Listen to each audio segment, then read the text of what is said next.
วันนี้ จะได้พูดกันถึงเรื่องปฏิจจสมุปบาทจะเป็นไทยๆปฏิจจสมุปบาทะเป็นบาลีมันเป็นเรื่องที่แสดงให้เห็นว่าภพภาวะมันเกิดขึ้นอย่างไรจะควบคุมได้อย่างไรจะดับไปได้อย่างไรนี่เรียกว่าปฏิจจสมุปบาท Today we will speak about dependent origination, which in the Pali language is known as paticca samuppada. This matter of dependent origination demonstrates how bhava, or existence, which we spoke about yesterday, how it arises, how it can be managed, and how it quenches or ends.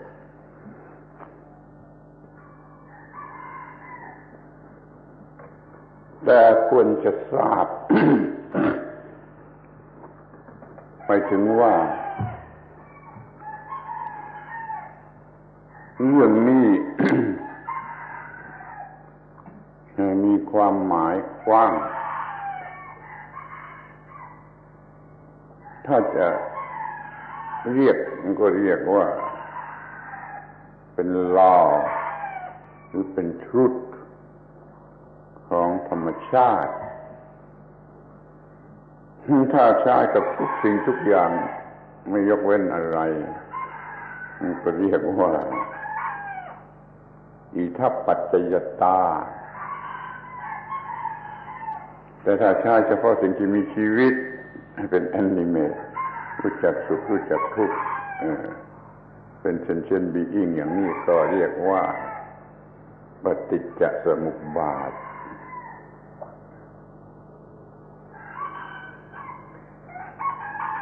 We ought to consider this matter as being a law of nature, a fundamental principle,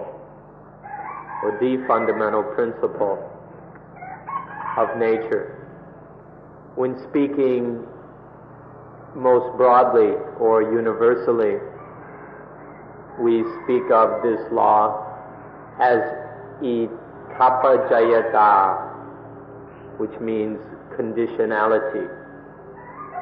When we speak a bit more specifically about about sentient beings, conscious beings which feel pleasure and pain, then we call this law paticca samuppada, or dependent origination.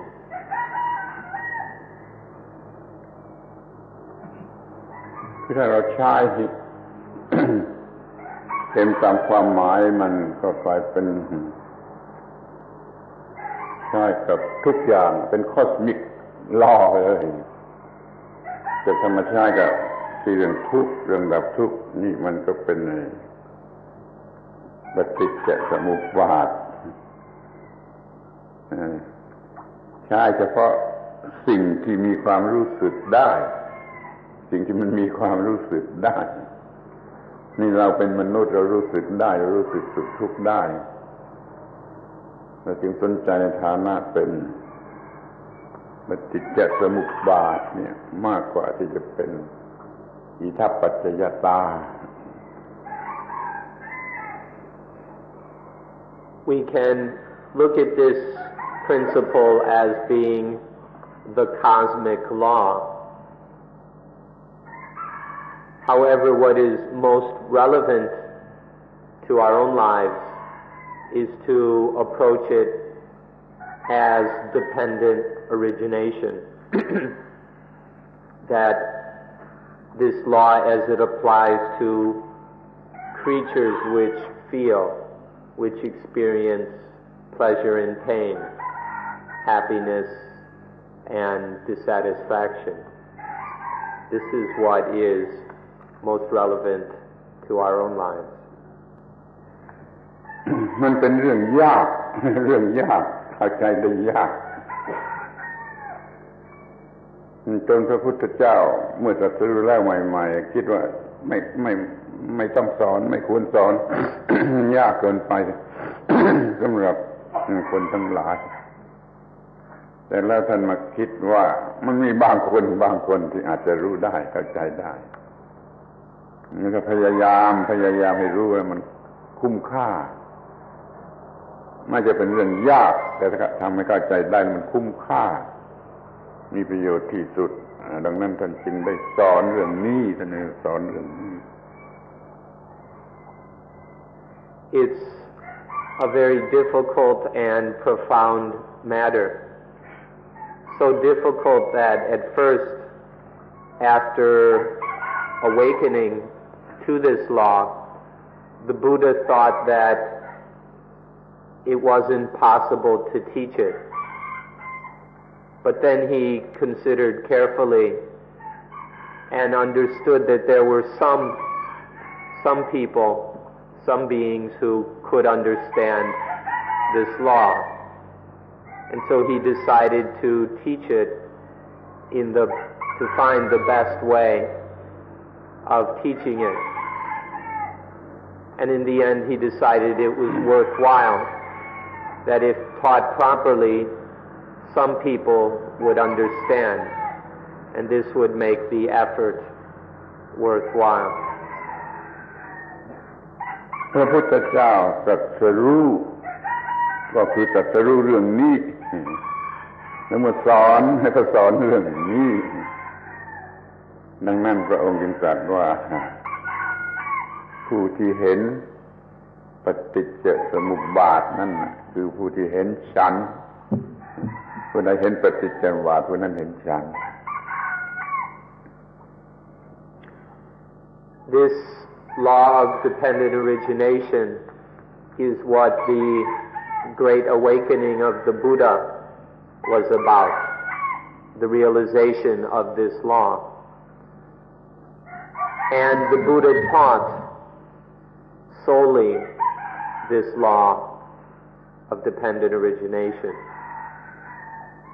This is so central in Buddhism that the Buddha said effectively, whoever sees dependent origination sees me. To see the Buddha,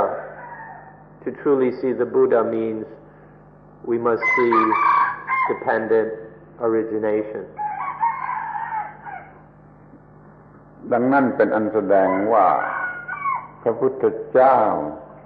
ยังมีชีวิตอยู่ให้เราเห็นให้เราได้รู้จักแม้กระทั่งเดี๋ยวนี้แม้กระทั่งวันนี้ไม่ได้สูญหายไปไหนไม่ได้นิพพานอย่างหายไป It's as if the Buddha was still living now so that we could meet and know him, because it's still possible, it's always possible for us to see and understand this law, just as if the Buddha was still here to teach it. ดังนั้นเราจึงถือว่าเรื่องปฏิจจสมุปบาทนี้เป็นเรื่องหัวใจของพระพุทธศาสนา And so we take this principle of dependent origination as being the heart of Buddhism. เมื่อมันก็แปลกตรงที่ว่าหัวใจพุทธศาสนามันทำให้เรารู้จักตัวเราเองที่เราเรียกกันว่าตัวเราเอง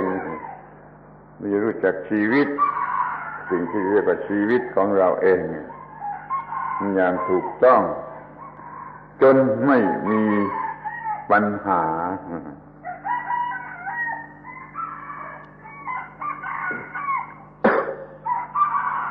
And so this law of Buddhism will enable us to know ourselves to know our own lives to the degree that we will have no more problems. แต่เดี๋ยวนี้เราต้องการโดยเฉพาะว่าไอ้ความรู้นี้มันจะกำจัดความทุกข์ที่เกิดมาจากภาวะภพทั้งสามภพอย่างที่กล่าวมาแล้วเมื่อวานเรื่องนี้จะช่วยกำจัดความทุกข์มันเกิดจากภพทั้งสาม But here today we especially want to examine dependent origination to see how it can eliminate the dukkha, the pain that arises from the three kinds of existence which we discussed yesterday.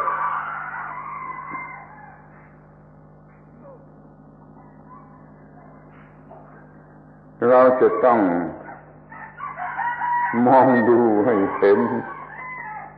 อย่างที่เราเห็นในวัตถุต่างๆเรื่องนี้เป็นเรื่องนามธรรมเป็นเรื่องจิตใจไม่มีรูปร่างไม่มีฟอร์มแต่มันก็มีส่วนที่จะเห็นได้คือมันเป็นแบบทางฝ่ายจิตฝ่ายวิญญาณหน่อยมันก็มีอย่างไรมันก็มีอะไรแล้วมันก็มีอย่างไรนี่เรียกว่าจะเห็นปฏิจจสมุปบาทนั้นจะต้องเห็นในสตรีมคือกระแสที่ไหลไปของสิ่งนี้แล้วมันก็มีเป็นรอบๆเป็นเซอร์เคิลเป็นรอบในชีวิตประจำวันของเรามันไหลอยู่เป็นรอบๆในชีวิตประจำวันของเรา We need to see this fact of dependent origination as if it were some material object which we hold in our hands right in front of us. We need to see it in such a tangible way, although it is something immaterial. It's not a physical matter, but a spiritual one. We need to tangibly experience the fact that of its constant flow or stream. Dependent origination is a stream that's flowing throughout our lives. But it flows in a circle. It constantly recycles. And so we need to experience this fact of this stream, or this stream of cycles, of circles, as it happens in our life right now. ในหนึ่งรอบนั่นเราอาจจะแบ่งออกได้เป็น12 ส่วนเป็นธรรมะ12อย่างอย่างนี้ส่งเสริมอย่างนี้อย่างนี้ส่งเสริมอย่างนี้อย่างนี้ส่งเสริมอย่างนี้อาการที่ส่งเสริมให้เกิดขึ้นมานี่เรียกว่าอาการนี่มันก็มี11อาการมีสิ่ง12สิ่ง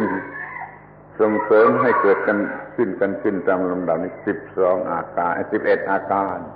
ของ12อย่างมีอาการส่งเสริมกัน11อาการถ้าจะมองเป็นวัตถุก็มองอย่างนี้ In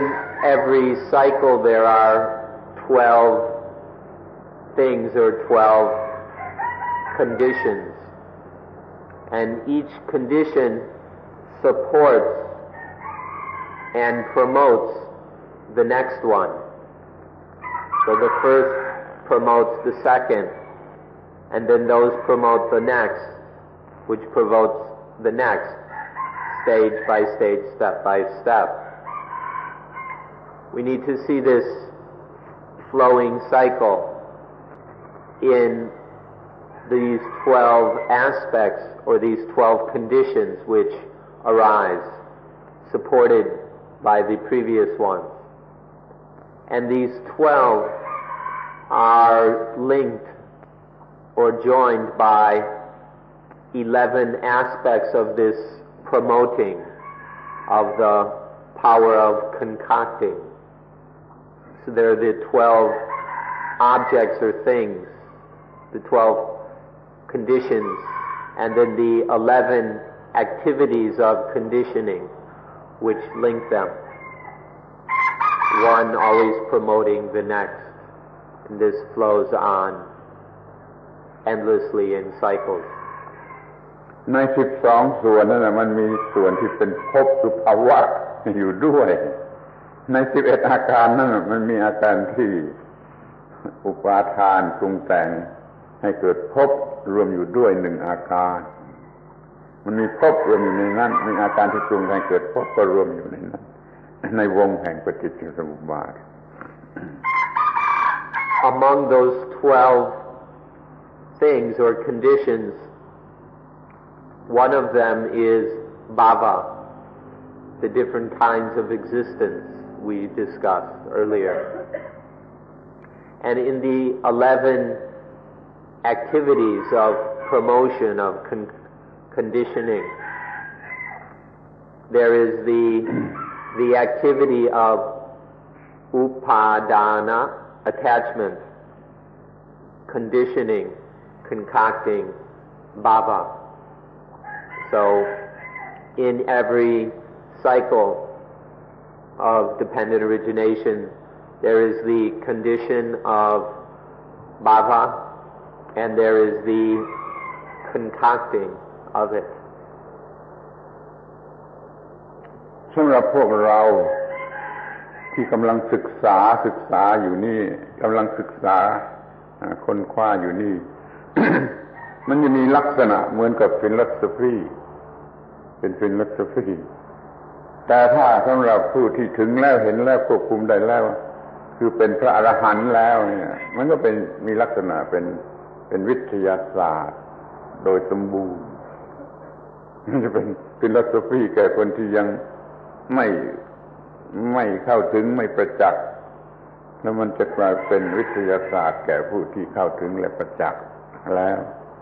นี่มันมีอยู่เป็น2ขั้นตอนอย่างนี้คอยสังเกตดูให้ดีๆ Now for us who are studying dependent origination in this way but have not yet realized it fully, seen it clearly, this is kind of a philosophy. Our understanding is on the level of philosophy. But for those who have seen dependent origination totally, completely, thoroughly, such as the arahant, the human beings who have totally transcended dukkha, for them it is a science.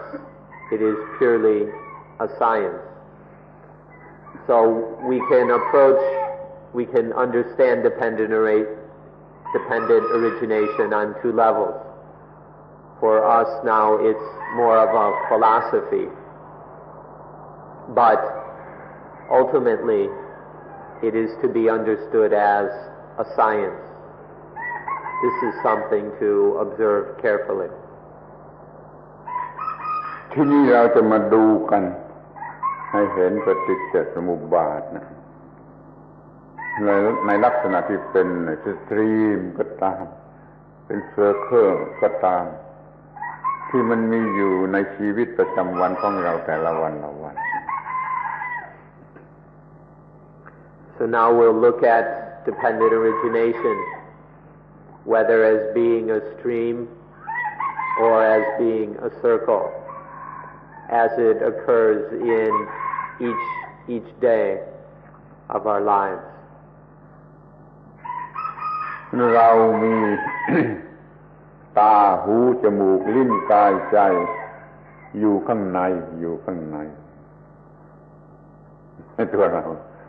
แล้วก็มีสิ่งที่จะมากระทบกับตาหูจมูกลิ้นกายใจอยู่ข้างนอกนั่นก็คือรูปเสียงกลิ่นรสโผฏฐัพพะธรรมารมณ์ นี่สิ่งที่มีอยู่ข้างนอกจะมากระทบกับสิ่งที่มีอยู่ข้างในคือตาหูจมูกลิ้นกายใจขอให้ท่านพยายามทำความรู้จักกับตาหูจมูกลิ้นกายใจนี่ดีๆถ้ามันจะมีอะไรที่มากระทบเป็นคู่กันได้โดยง่าย We have within us eyes, ears, noses, tongues, bodies, and minds, these 6 senses within. And outside are the things which stimulate the eyes, ears, nose, tongue, body, and mind, namely forms, sounds, odors, taste, flavors, touches, and mental objects. So there are the inner senses and the outer objects which stimulate them. We need to observe these as they happen to us. เรายกตัวอย่างมาศึกษาเฉพาะเรื่องตาเรื่องแรกในทั้ง6เรื่องตาก่อนถ้าเข้าใจเรื่องตาก็เข้าใจได้ทุกเรื่องเพราะมันเหมือนกันเมื่อตากระทบเข้ากับรูปที่มากระทบตามันก็เกิดconsciousness ขึ้นทางตา consciousness ไม่ได้เกิดอยู่ตลอดเวลาจะเกิดตอนเมื่อมีของข้างนอกมากระทบของข้างในนี่ตานี่รูปมากระทบกันก็เกิดconsciousness ทางตาขึ้นมา So when the eye is stimulated by some form, there's the eye, and when some form stimulates it, then consciousness arises based on the eye. We call this eye consciousness. Consciousness doesn't exist all the time as just kind of some steady thing. But consciousness arises when the eye is stimulated by a form. For example, we're using the example of the eye to begin with. เราก็ได้เป็น3อย่างขึ้นมาคือ the eye, the form, and consciousness 3อย่างนี่เมื่อ3อย่างกำลังมาทำหน้าที่ด้วยกันอยู่รวมกันอยู่ฟังก์ชันอันนี้เรียกว่าผัสสะหรือ contact ผัสสะ So there are these 3 things, the eyes, the form, and eye consciousness. When these 3 things then function together, when they work together, we call that phassa or contact. The meeting and functioning together of these 3 things is called contact. ที่ contact นี่มันก็เกิดมีเป็น2อย่าง คือ contact ของผู้รู้ธรรมะกับ contact ของผู้ไม่รู้ธรรมะนี่จะเรียกว่าผู้รู้ปฏิจจสมุปบาทกับผู้ไม่รู้ปฏิจจสมุปบาทมันก็กลายเป็น contact ของคนโง่ประเภทหนึ่งแล้ว contact ของคนรู้หรือคนฉลาดอีกประเภทหนึ่ง There are 2 kinds of contact. There's the contact of the one who knows the Dhamma, and there's the contact of the one who doesn't know the Dhamma. Or we can say there's the contact of the one who understands dependent origination and the contact of the one who doesn't understand dependent origination. Or more simply, there is the contact of the person who is ignorant contact, and there is the contact of one who is truly intelligent or wise contact. เห็นได้ว่ามันเกิดเป็น2ทางขึ้นมาแล้วไอ้ทางที่ไม่รู้ของผู้ไม่รู้ก็คือคนทั่วไปที่ยังไม่รู้ อันนี้มันจะนำไปในทางที่จะให้เกิดปัญหาให้เกิดความทุกข์ซึ่งเราเรียกว่าให้เกิดภพหรือภาวะขึ้นมาในตอนท้ายแต่ถ้ามันเป็นคอนแทคของผู้ที่ฉลาดมันไม่ไปไม่ไปทางนั้นมันจะหยุดเสียแล้วก็รู้ถูกต้องแล้วก็จัดการตามที่จะต้องจัดโดยไม่ต้องมีภาวะไม่มีความทุกข์ไม่มีอะไรนี่มันแยกทางกันเดินอย่างนี้เราจะเลือกเอาทางไหน So contact is kind of a fork in the road. There's a choice. One can go one way or the other. One way is that of ordinary people, which means all of us, people who are still ignorant about dependent origination, people who really don't know how things work. For the ordinary ignorant person, then contact leads to bhava, to the kinds of existence we've mentioned, which then is the basis for dukkha, for painful experience. However, there's another way, the path of the truly intelligent person. And this doesn't lead to falling into any of these existences. And so there's no dukkha coming out of it. So there's kind of a crossroads. The mind has a choice which way it will follow. ที่ก็ดูต่อไปคอนแทคโง่ของคนโง่มีคอนแทคโง่มันก็ให้เกิดไอ้ feeling เวทนา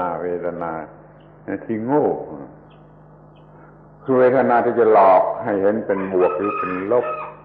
เพราะเขาโง่มาจากคอนแทคแล้วเขาก็มาโง่ตอน feeling ที่เขาลงเห็นเป็นบวกหรือเป็นลบแล้วก็จะเป็นเวทนาโง่ถ้าฉลาดอย่างยิ่งแล้วจะไม่รู้สึกให้หลอกเป็นบวกหรือเป็นลบเนี่ยคอนแทคโง่ให้เกิด feeling ที่โง่ Now we'll look a bit further at what happens on the ignorant branch of the path, or about this little road. If there's ignorant contact, it leads to the arising of ignorant feeling, or vedana. Feeling is called vedana. And when this feeling is ignorant, it tricks us into feeling positive and feeling negative. So ignorant contact tricks us into feeling positive and negative. However, if it's intelligent, one doesn't get tricked into positive and negative feeling. ต่อไปก็เวทนาโง่มันก็ให้เกิดตัณหาคือความต้องการที่โง่ไอ้ความต้องการที่โง่เราเรียกว่าตัณหา craving หรือ desire นี่เป็นความต้องการที่โง่ถ้ามันโง่มาแต่ feeling มันก็มีความต้องการที่โง่แต่ถ้ามันฉลาดมาแต่ feeling แล้วมันต้องการที่ฉลาดมันเป็น aspiration มันไปทางนู้นมันไม่ใช่ craving มันไม่ใช่ desire นี่เขาให้รู้ว่าเมื่อ feeling มันโง่มันก็เกิดความต้องการที่โง่ desire ในชีวิตประจำวัน Now if the feeling is ignorant, then it leads to ignorant desire, which we call tanha. You can call it craving or desire. Because the mind is ignorant in feeling, then the wants that arise from this feeling are also ignorant. that is desire. However, if the feeling is not ignorant, if it's wise, then any want that arises from it is also wise, which we don't call desire, we call it wise want or aspiration. There's an important difference between aspiration and desire. One comes out of intelligence, and the other results from ignorance, especially ignorance regarding feeling. มันต้องโง่เสร็จแล้วนะมันต้องโง่มาเสร็จแล้วมันจึงจะเรียกว่า desire เราเคยวิ่ง the want นะถ้ามันโง่มาเสร็จแล้วมันมีชื่อว่าเคยวิ่งบ้าง desire บ้างถ้ามันไม่โง่มันเป็น aspiration ไป the want ในความอยากแยกทางกันเดินตอนนี้นี่ตามธรรมดาเราก็ไม่รู้ เราก็มีกันแต่ความต้องการที่โง่คือ desire ในชีวิตประจำวันนะIt's already ignorant. That's why we call it desire. It's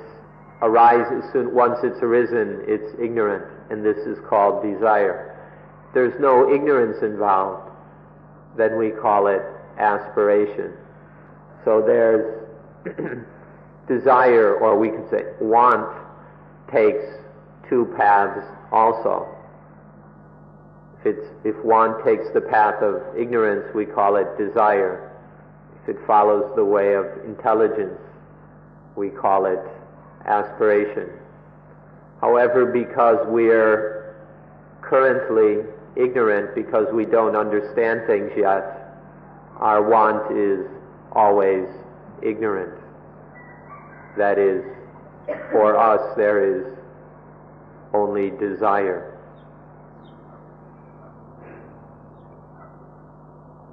ความต้องการที่โง่ความต้องการที่เป็นความโง่เป็น desire นี่มันทำให้เกิดต่อไปคืออุปาทานความยึดมั่นถือมั่นโดยเฉพาะกันใน feeling เป็นต้นเนี่ยนี่มัน attachment อุปาทานมันได้เกิดขึ้นมาจากความต้องการที่โง่ความต้องการที่โง่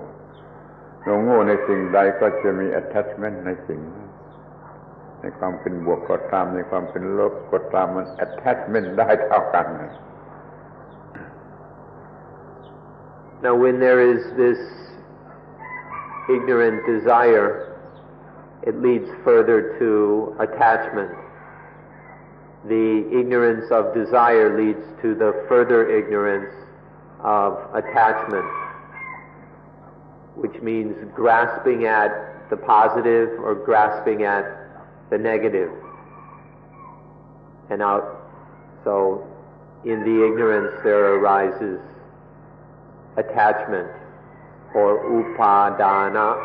which is always ignorant. There's no such thing as wise attachment. ตอนนี้จะมาถึงไอ้สิ่งที่เรียกว่าภาวะนะ attachment attach ที่กามเป็น sexual attachment ก็เป็นภาวะเป็นกามมาพบอย่างที่ว่านั่นแหละถ้ามัน attach ใน form pool attachment มันก็ attach ในรูปภาวะถ้ามัน attach ในสิ่งที่ไม่มีรูปเป็น formless attachment มันก็เกิดอรูปภาวะอย่างที่เราพูดมาแล้วโดยละเอียดสวาพบทั้งสามเกิดขึ้นที่ตรงนี้ And this brings us to bhava. Through attachment there arises bhava. If there's attachment to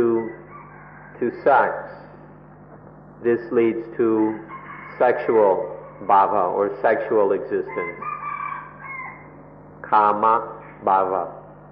If there's attachment to formness, then this leads to the formish existence. rupa bhava. And if there's attachment to the formless, to what has no form, or the immaterial, this will lead to formless existence, arupa bhava. So, whatever kind of attachment there is, or whatever we attach to, will lead to a corresponding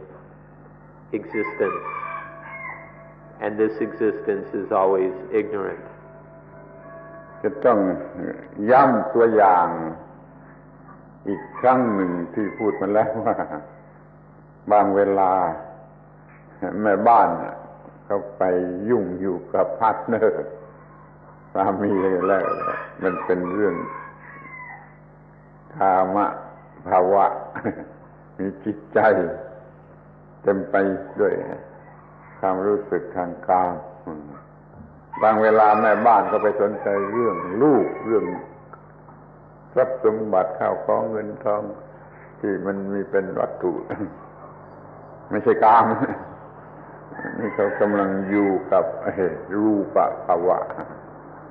และบางเวลาแม่บ้านเขาไปคิดถึงเรื่องความตายเรื่องจะตายไปจะมีบุญมีบาปมีกุศลอะไรหรือแม้แต่เขาจะคิดเรื่องเกียรติยศชื่อเสียงอะไรของเขาอย่างนี้ซึ่งเป็นนามธรรมนี่เขากำลังอยู่กับอรูปภาวะ attachment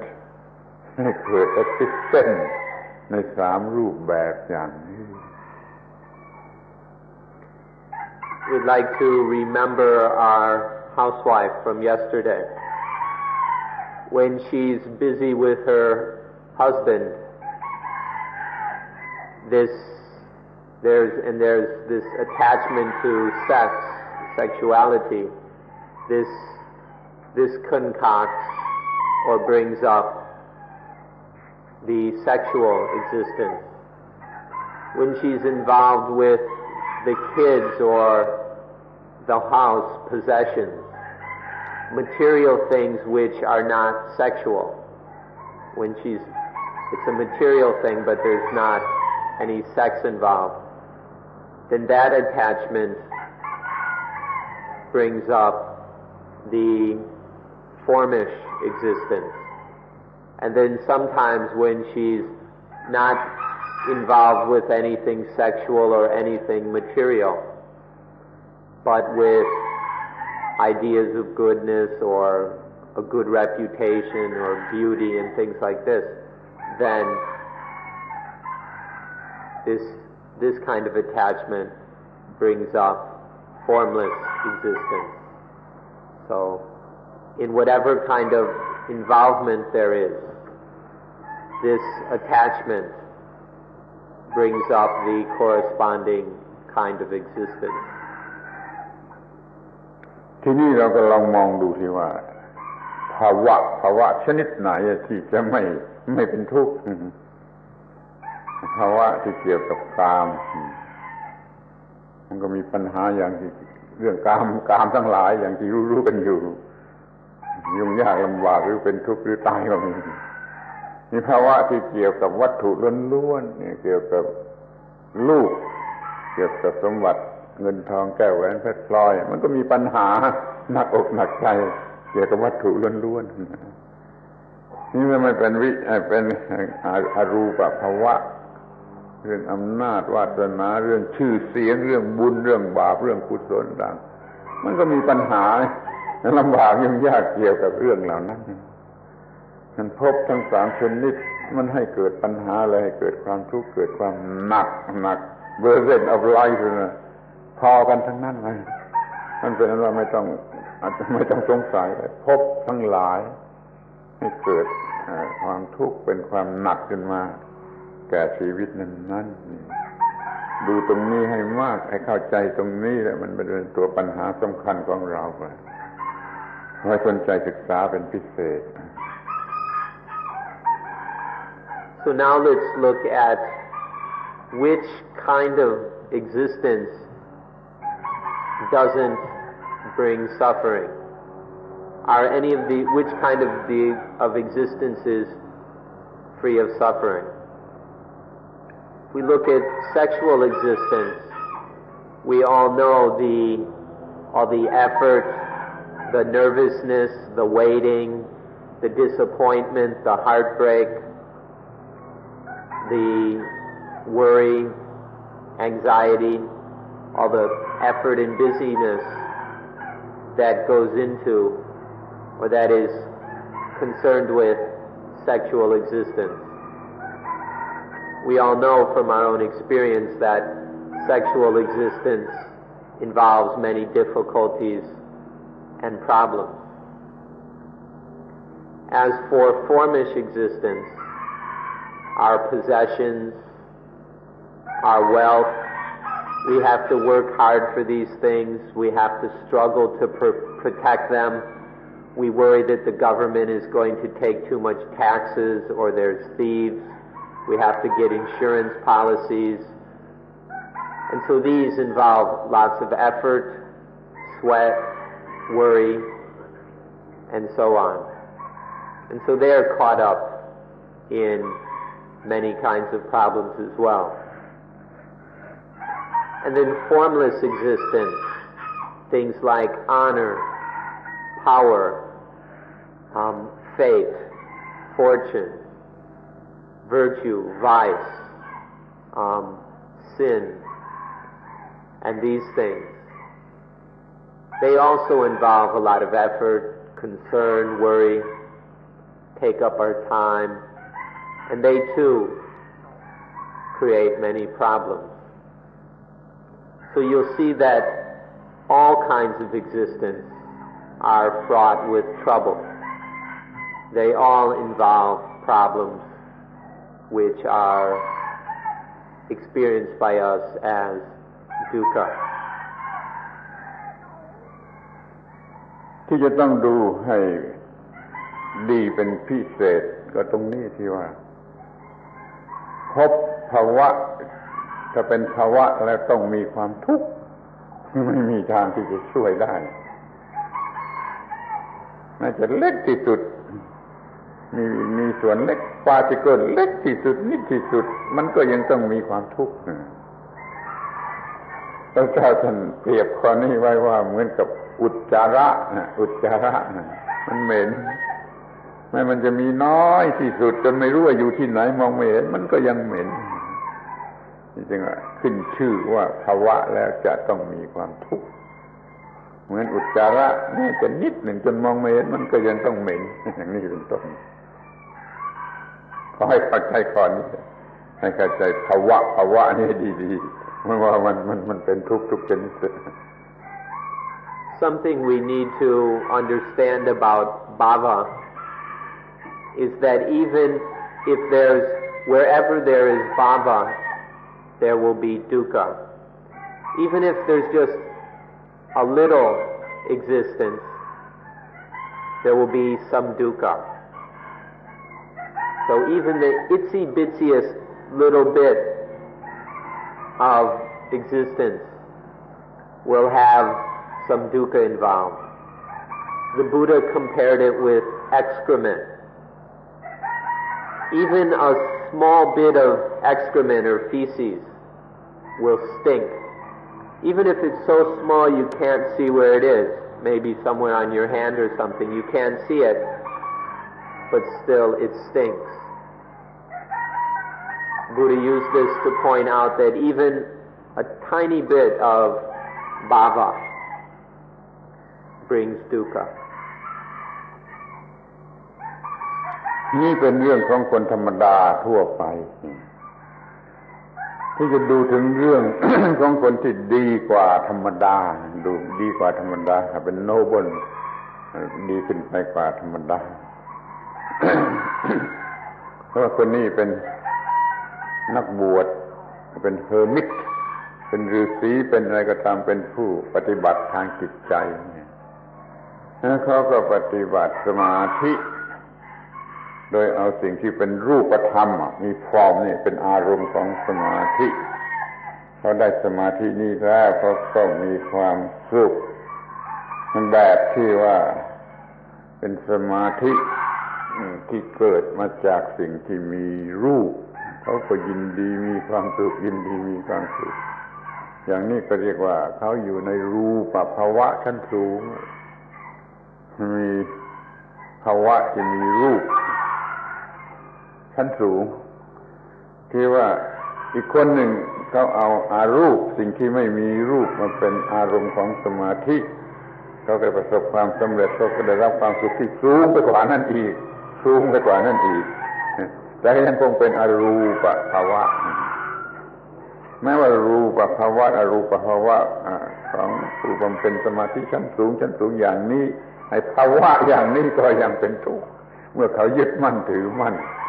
attachment ในภาวะของเขาแล้วเขาก็ต้องเป็นทุกข์เหมือนกันเหมือนกับคนธรรมดาแม้จะเป็นเรียกว่าพรหมอยู่ในพรหมโลก attach ในภาวะอย่างนี้ก็เป็นทุกข์เหมือนกันเป็นชื่อว่าเพราะภาวะแล้วก็ต้องเป็นหนักและทุกข์มีความหนักและทุกข์แล้วก็เหม็นNow, what we've been talking about is the situation with ordinary people like us. Next, let's take a look at a somewhat better level or a higher level of human beings. We can speak of the hermits, the munis or sages who have left aside the ordinary household life and have trained their minds deeply in meditation. Some of them take some form, some material object as the subject of meditation. And then through that, they develop states based on these material objects. And they find great joy, great delight in these states of deep concentration and absorption. These are the highest levels of Rupa Bhava, of formish existence. The form existences which develop from deep meditation into deep concentration on material objects. Further than that, there are those hermits or sages, whatever, who have taken formless objects and developed very deep meditation, concentration on these. And this leads to the highest kinds of formless existences. There's great delight, great kind of bliss in these states. So they lead to the highest kinds, the most refined kinds of formless existence. But notice here that these very skillful meditators are still involved in existence. If there's attachment to the formish existences, then there is dukkha in that. If there's attachment to the formless existences, then there is dukkha, there is pain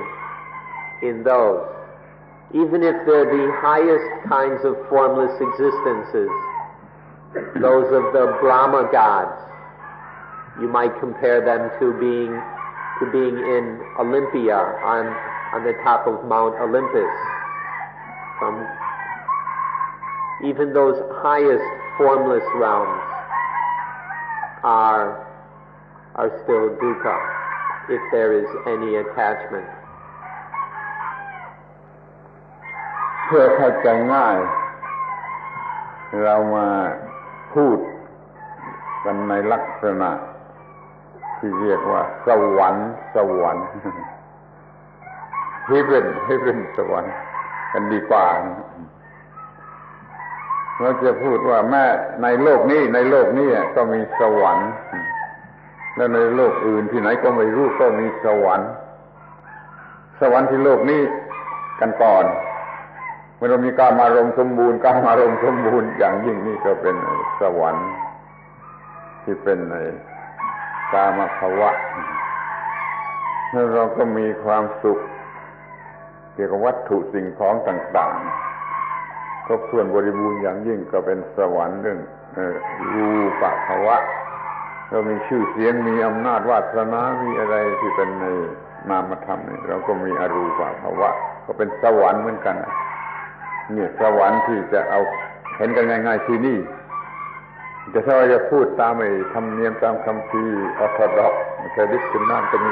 สวรรค์ที่โลกอื่นสวรรค์โลกนั้นเต็มไปด้วยกามารมณ์ก็เรียกว่า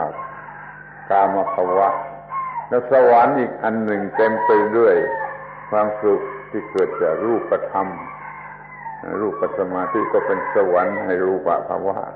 แล้วสวรรค์อีกอันหนึ่งอรูปภวะเขาจะเจริญสมาธิไปเกิดเป็นพรหมสารคำนี้คงจะแปลยากสำหรับภาษาอังกฤษในกามเนี่ยต่ำมากแล้วแต่รูปก็สูงขึ้นมาอรูปก็สูงขึ้นไป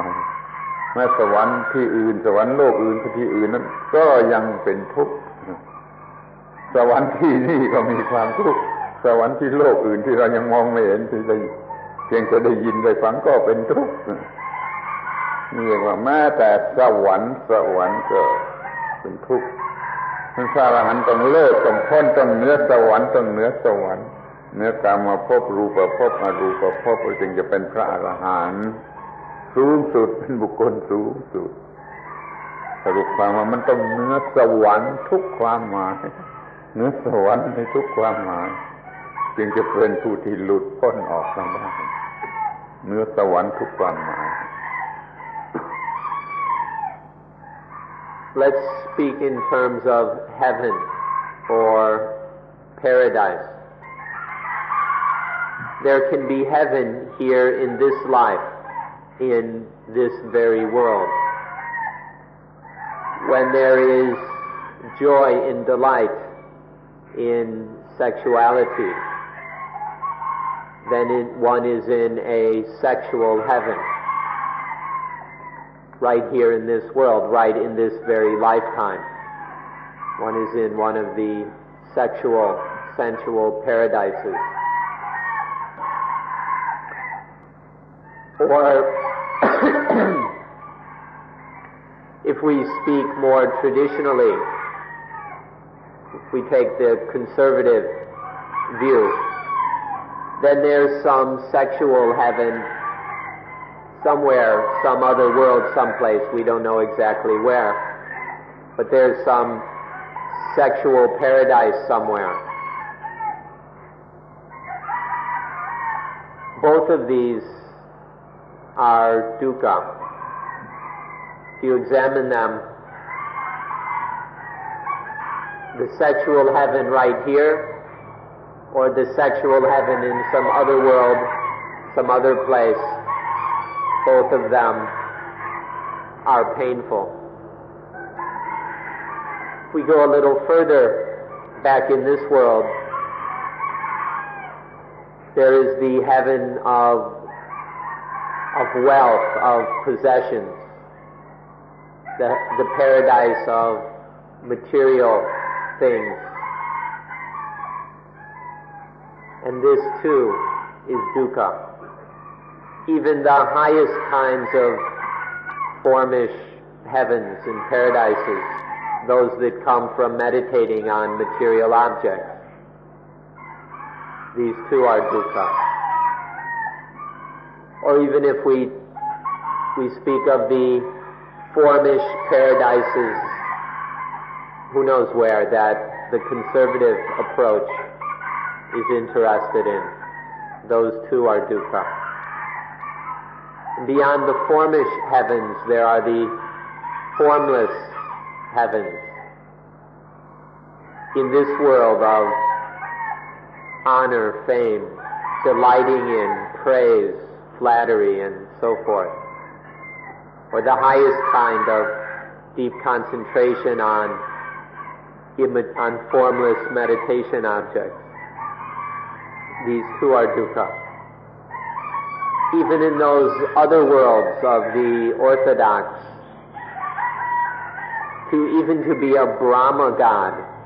this might be hard for Westerners to understand, but in the Indian conception, there are these various realms of heavens, of paradises, which become more and more refined. And the lower kind of sexual realms, they speak of the angels living there. But in the higher levels, they speak of the Brahma gods. And the highest are the formless, lustrous, radiant Brahma gods. It might be something like in the West, in Judaism and Christianity, they speak of thrones and powers and dominions. There are like 9 levels of heavenly beings. There's 30-something of them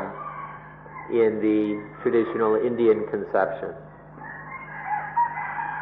Whether it's in this world or other worlds, sexual paradises, formish paradises, formless paradises, all of them are dukkha. If there's just the least little bit of bhava, there will be dukkha in all these kinds of paradise. ที่มาดูสวรรค์ที่นี่ The only way to be free of dukkha is to be beyond all of these paradises, to transcend all of these heavens. This is the only way there is total freedom and peace. This, which means the arahant, the perfected human being who isn't tricked by any kind or level of paradise. ที่นี่มาดู สวรรค์ที่นี่กันดีกว่านะมันเข้าใจง่ายมันเห็นชัดดูเพื่อนของเราเพื่อนของเราโดยมากหนุ่มสาวโดยเฉพาะก็มีสวรรค์ที่นี่กันในเรื่องกามารมณ์ลงทุนทุกอย่างเพื่อกามารมณ์ใช้เงินใช้ทองมากเพื่อกามารมณ์ก็อยู่ในกามภพอย่างนี้ไม่เท่าไรสวรรค์นั่นแหละมันก็กัดเอาความลำบากยุ่งยากเพราะกามารมณ์ค่าใช้จ่ายหรืออะไรเหตุการณ์ต่างๆที่เกิดขึ้นแย่งชิงการอิจฉาริษยากันสวรรค์กามารมณ์นี่มันก็กัดเอาเพื่อนของเรากำลังเป็นอยู่มากในโลก ที่นี่สวรรค์ที่สูงขึ้นไปเขาประสบความสำเร็จในการสมรสในการแต่งงานและมีลูกมีทรัพย์สมบัติอะไรต่างๆสารพัดอย่างนี่เขาเรียกสวรรค์ที่เป็นรูปภพเขาก็ยุ่งยากลำบากเท่าที่เขามีมากเขามีมากเท่าไรก็ยุ่งยากใจลำบากใจเท่านั้นแหละเว้นไว้แต่เขาจะมีธรรมะนะนี่ไม่เดี๋ยวนี้ไม่มีธรรมะคนธรรมดาไม่มีธรรมะไอ้สวรรค์เรื่องรูปภพนี่ว่ากัดเอาเป็นบ้าฆ่าตัวตายกันก็มีมากเพราะเรื่องทรัพย์สมบัตินี่ต่อไปชั้นหนึ่งเป็นเรื่องทางจิตใจล้วนๆมีเกียรติยศมากมีชื่อเสียงมากโนเบิลไพรส์ตลอดเวลาที่นั่นที่นี่เขายินดีเขาเป็นสวรรค์อรูปภพอย่างนี้มันก็กัดเอาที่ทำให้เขายึดมั่นถือมั่นมีความหวงมีความหนักอกหนักใจก็จะต้องรักษามันไว้รักษาเกียรติยศมันเหล่านี้ไว้สวรรค์ชนิดนี้มันก็กัดเอาสวรรค์กามารมณ์ก็กัดสวรรค์เลยรูปล้วนๆก็กัดสวรรค์ไม่มีรูปมันก็กัดดูกันที่นี่พยายามเข้าใจข้อนี้เถอะจะเข้าใจคำว่าภพแล้วมันก็กัดเอา It's best to look at the heavens in this life, in this world, more easy to understand and more relevant. Just take a look around at our friends, especially those who are young men and women, and we see them scrambling after the sexual heavens, trying very hard, spinning around in the sexual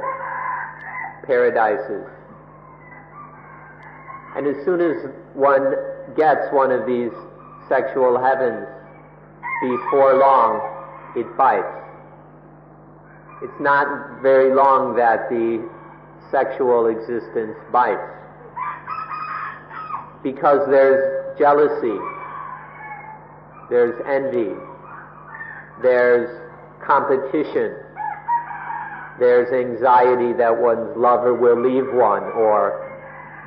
one's lover doesn't smile and one gets depressed or gets angry. One doesn't get the attention one wants. And so very quickly the sexual paradises turn around and bite us. After a while, maybe one gets married, and there are children, a home, and the various possessions. And then when one has this formish paradise, before long it bites as well. One has to pay the bills. One has to punch a time clock to earn the money to pay the bills. One worries about the children, whether, finding good schools for them, whether they behave properly, dressing them. One, has to worry whether one's furniture is up to date, whether it's getting scratched, it has to be cleaned. At least one has to work hard to find a maid or a parking place for one's car, and on and on and on. So the formish existences bite as well. Even the formless paradise, when one is famous, like a movie star, one is honored, one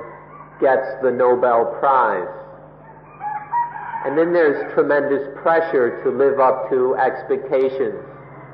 to protect one's reputation. One's in the formless paradise, one's world famous, one gets the highest honors. But there's pressure, there's expectation, there's anxiety that one might make a mistake or flub up, that one's reputation will drop, that one will no longer be number one on the pop charts, and all this. And so the formless paradises, they too bite their owner. Whatever kind of heaven it is, sexual, formish, or formless, every kind of bhava turns around and bites. There's not any kind of bhava that is free of dukkha. Now the person with Dhamma can, say, have a family and have a home without any problems. If a person really has Dhamma, taking care of the home, the car, paying the bills, having a job, that won't bite, that won't be a problem. Or even being famous, getting the Nobel Prize won't be a problem for the person who truly has Dhamma. Unfortunately, ordinary people don't really have Dhamma, and so all of these things become problems. There's even competition to get the Nobel Prizes and things like that. All these paradises will bring dukkha. นี่ขอให้ศึกษาจนมองเห็นว่าในสวรรค์ทุกชั้นหรือในภาวะทุกชนิดนะมันมีสิ่งที่กัดคือความทุกข์มันกัดเหมือนกับถูกกัดเรียกว่ากิเลส หลายระดับจะเป็นกิเลสแล้วก็กัดทั้งนั้น มีสิ่งที่จะกัดให้เจ็บปวดในสวรรค์ทุกชั้นหรือในภาวะทุกชนิด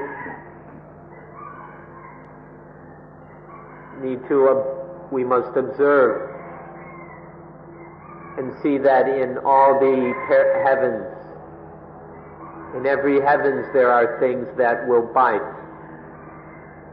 There are defilements that will make us ache, that will give us headaches and pains in the neck. In every kind of existence, there are things,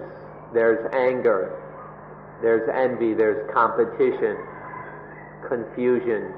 worry, and so on. In all of the heavens there is pain. One cannot escape pain, even in the highest heaven. ในสวรรค์หรือภาวะทุกชนิดมีสิ่งที่จะกัดนั่นอยากจะขอยกตัวอย่างมาให้เห็นเป็นเครื่องกำหนดง่าย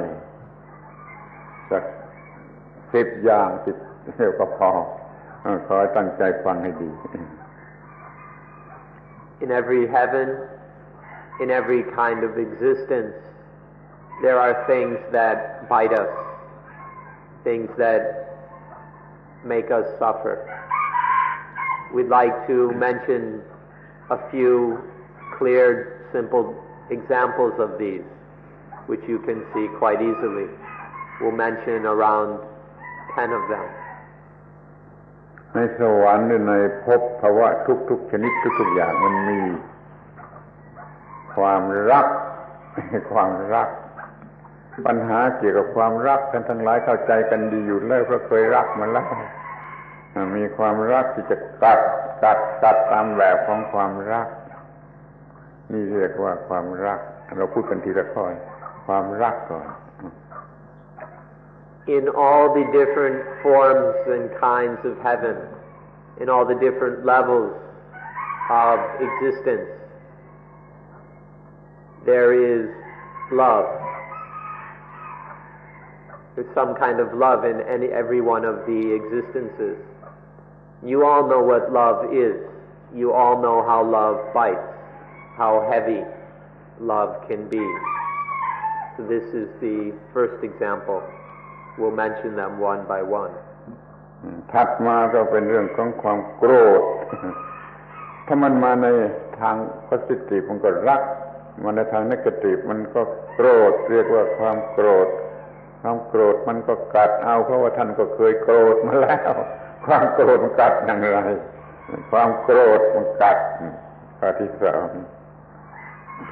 Next is anger.When there's positive, we love it. When there's negative, we get angry. And then anger bites. There's anger in all the levels of heaven, and they all bite. You know what this is like. You've all been angry before. You know how anger bites. This is the second example. ข้อที่สามก็ความเกลียดบางทีเกลียดยังไม่มีเหตุผลเกลียดด้วยความโง่มันเกลียดไปได้หมดรำคาญไปได้หมดเป็นความเกลียดท่านก็เคยเกลียดมาแล้วมันเกลียดอะไรสิ่งนั้นแหละมันกัดเกลียดอะไรสิ่งนั้นแหละมันกัดนี่เรียกว่าความเกลียด The third is hating without any reason, so full of hate that we're totally annoyed, totally upset.We can't stand anything when there is hatred. This occurs in all the kinds of existence. It makes it very difficult to be there. Hatred is the third example. สิ่งที่สี่ก็คือความกลัวอย่างโง่เขลากลัวอย่างไม่มีเหตุผลมันก็มีความกลัวที่กลัวอยู่ในที่ทุกคนทุกแห่งกลัวความยากจนกลัวต่างๆมีชื่อเสียงก็กลัวจะเสียชื่อเสียงมีทรัพย์สมบัติก็กลัวจะสูญเสียทรัพย์สมบัติ เศรษฐีฆ่าตัวตายเพราะกลัวว่าจะยากจนนี่เรียกว่าความกลัวอย่างโง่เขลากลัวไปเสียทุกสิ่งทุกอย่างเบียดเบียนจิตใจกัดจิตใจคือความกลัว Next is fear. Foolish, irrational fear. In all the kinds of existence there is fear, such as the fear of poverty, the fear of losing one's lover, the fear of having something stolen or lost or destroyed. Or the person who's famous is afraid of losing their fame. There are millionaires who commit suicide because they're afraid of becoming poor, and so on. In all the kinds of existence there is fear. ที่ห้าความตื่นเต้นเขาอยากจะมีอะไรมากระตุ้นจิตใจให้มีความตื่นเต้นพวกฝรั่งมาเที่ยวเอเชียนี่ก็มาแสวงหาสิ่งที่ทำให้ตื่นเต้นอยู่ที่บ้านไม่ได้ต้องไปดูกีฬาต้องซื้อของแปลกๆคูเรียสต่างๆมาทำให้จิตใจตื่นเต้นไม่มีที่สิ้นสุดไอ้ความตื่นเต้นนั่นก็กัดจิตใจ Fifth is excitement. We always want things to come and stimulate us. Looking for excitement and stimulation. All these Europeans coming to Asia, wandering around looking for excitement and adventure, or people going to sporting events in order to get excited, the movies, filling our house with curious, strange, interesting things to stimulate us, reading novels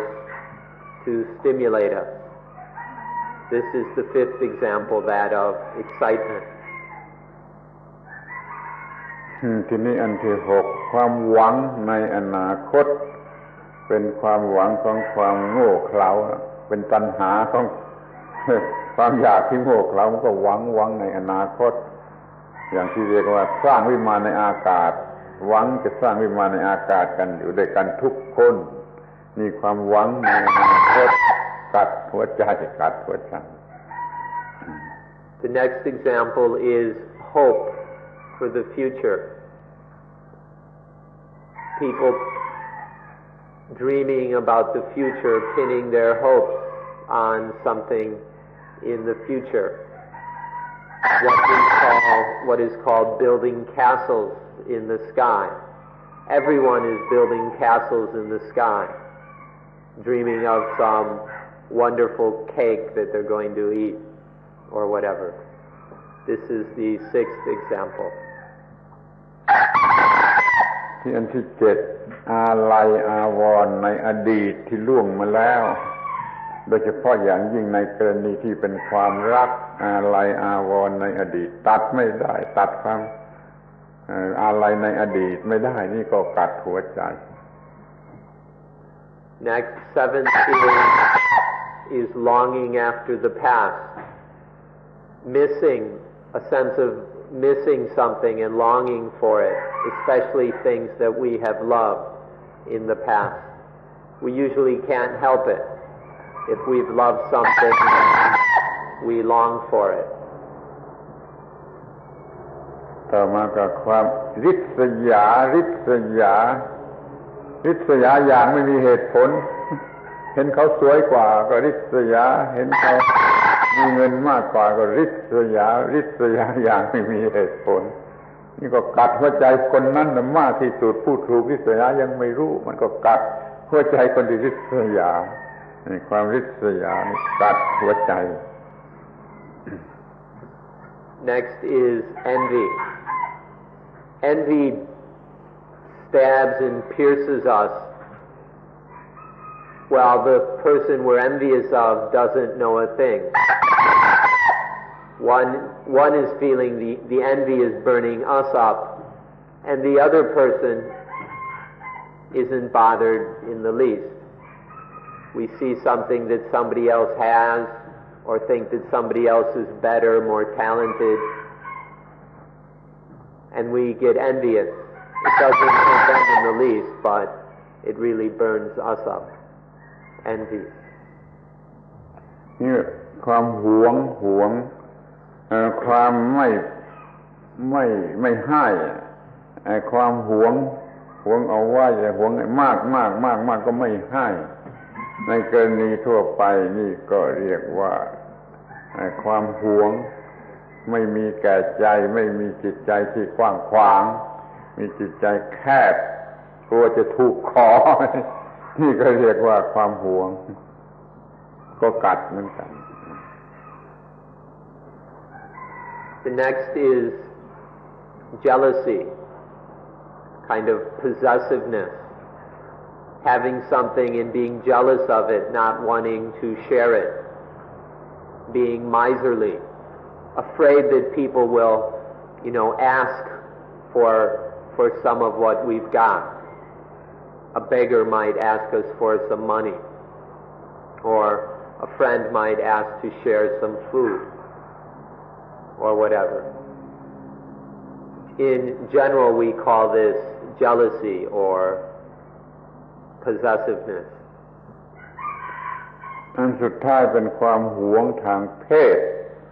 ในภาษาไทยเรียกว่าความหึงคือความหวงนั่นแหละแต่มันเป็นไปอย่างแรงมากเป็นไปในทางเพศมันฆ่ากันตายมากที่สุดเพราะความหึง The last example is another form of jealousy, but a very special and powerful one. The Thais have a special word for it, hung, which is to be jealous of something sexual, mainly one's sexual partner, one's husband, wife, lover, or whatever. It's a very strong kind of jealousy, sexual possessiveness. People often kill because of this one. ในชีวิตประจำวันที่นี่มันก็มีสิ่งที่จะกัดเอาเนี่ย10อย่างนี่กัดเอาในสวรรค์ชั้นไหนมันก็มี10อย่างนี่จะกัดเอาภาวะชนิดไหนมันก็มี10อย่างนี้ที่จะกัดเอาจึงถือว่ามีภพที่ไหนมันก็มีความทุกข์ที่นั่นแม้ภพชั้นสวรรค์เป็นชั้นสวรรค์มันก็ยังกัดเอาแม้อย่างมนุษย์ธรรมดามันก็กัดเอานี่ภาวะนี่ไม่ไหว In this world, in this existence, there are all 10 of these kind of things, and they bite us. Whenever one of them appears, they bite us. Even in heaven, you'll find all 10 of these. All of the heavens, even the highest heavens, have all 10 of them. Every kind of bhava, every existence without any exception, will have these 10 kinds of things. If there's existence, we just can't avoid these things. And every time they bite us. กระแสแห่งปฏิจจสมุปบาทของเราได้มาถึงขั้นที่เรียกว่าภาวะเกิดมาจากอุปาทานมี attachment แล้วก็เกิดภาวะความรู้สึกว่าฉันเป็นอย่างนั้นฉันเป็นอย่างนี้ฉันเป็นอย่างนั้นจัดตัวเองให้เป็นอย่างนั้นจัดตัวเองให้เป็นอย่างนี้เป็นกามภพเป็นรูปภพเป็นอรูปภพเต็มขึ้นมาในใจเสร็จแล้วก็จะแสดงบทบาทออกมาเรียกว่าเกิดความเกิดเป็นอย่างนั้นเกิดตามความที่มันตั้งใจที่มันต้องการมันก็เป็นความเกิดออกมาเป็นผู้อยู่ในกามภพผู้อยู่ในรูปภพผู้อยู่ในอรูปภพก็คือผู้เสวยความทุกข์ผู้เสวยความทุกข์ไม่มีอะไร And so this stream of dependent origination has taken us to bhava, to existence, where we exist in one way or another. I am this, I am that, where we consider ourselves to be a man, a woman, a German, a Frenchman, an Australian, or whatever, where any kind of I am this, I am that, this is existence. And once there is existence, then there leads, the role is played to the hilt. Once there is existence, then there is the one, the person, who exists in that way. There's the different kinds of existence, and then there is the one who plays that role, who is born into that role and acts it out fully. The birth of this person, the role we must play, is called jati, or birth. This is the result of bhava. ทุกครั้งที่มีปฏิจจสมุปบาทหนึ่งวงหนึ่งเซอร์เคิลต้องมีภาวะและชาติทั้งนั้นวันนึงมีกี่วงวันนึงมีกี่วงกี่สิบวงเดี๋ยวทางตาเดี๋ยวทางหูเดี๋ยวทางจมูกแต่ละอย่างละอย่างนี้เกิดได้ทั้งนั้นนอกในวันหนึ่งนี่เกิดได้นับไม่ถ้วนแต่เราไม่สังเกตถ้าจะกำหนดง่ายๆก็มีความทุกข์หรือมีความหม่นหมองใจขั้นหนึ่งก็เป็นปฏิจจสมุปบาทอย่างหนึ่งนี่คือภาวะแล้วก็ผลร้ายของมันคือทำให้เกิดความทุกข์ความหนักหรือกัดชีวิตเป็นชีวิตที่มันกัดเจ้าของเพราะมีตัวกูเป็นภาวะอย่างใดอย่างหนึ่งนี่สิ่งที่ไม่มองกันมองข้ามไปเสียหมดขอให้สนใจเป็นพิเศษต่อไปนี้ขอให้สนใจเป็นพิเศษคือภาวะ In every cycle of dependent origination, there is bhava and jati, birth. Every time this flow takes a spin, there is existence and birth. Whether it's dependent origination based on the eyes, or the ears, the nose, the tongue, the body, or the mind sense. Every cycle will include existence and birth. And once there is birth, there is the big fat ego, the ego playing this role or that. And that ego is heavy, that ego suffers. Whatever the form of existence, whatever sense experience it's based on, there appears this birth, the birth of the I am, the ego, playing its little act, getting into trouble. This is something that we must begin now to pay special attention to. We've been overlooking this for all our lives. We haven't been paying any attention to bhava and to this birth of ego. It's been going on and we've just ignored it. The time has now come to start paying attention to it, to understand it and find the way to get free of this aimless spinning around in circles of suffering. กระแส แห่งปฏิจจสมุปบาทก็คือกระแสแห่งชีวิตนั่นเองขอให้พิจารณาอย่างยิ่งจนเห็นว่ากระแสแห่งชีวิตก็คือกระแสแห่งปฏิจจสมุปบาทกระแสแห่งปฏิจจสมุปบาทก็คือกระแสแห่งชีวิตถ้าท่านเข้าใจเรื่องปฏิจจสมุปบาทท่านจะเห็นความจริงข้อนี้ชัดเจนแจ่มแจ้งถึงที่สุด 100%.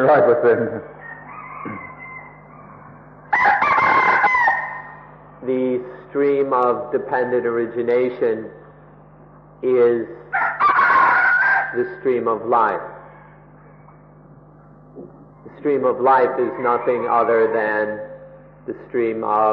dependent origination. If you see this fact, you should see this fact clearly, deeply, thoroughly, 100%, that there's no real difference between the stream of life and the stream of dependent origination. ในกรณีที่เป็น positive นะมีปัญหามากปัญหาลึกปัญหาน่ากลัวยิ่งกว่าในกรณีที่เป็น negative แต่ว่าเราก็ชอบเราบูชาเราหวังเราถนอมไอ้ positive หลงไหล positive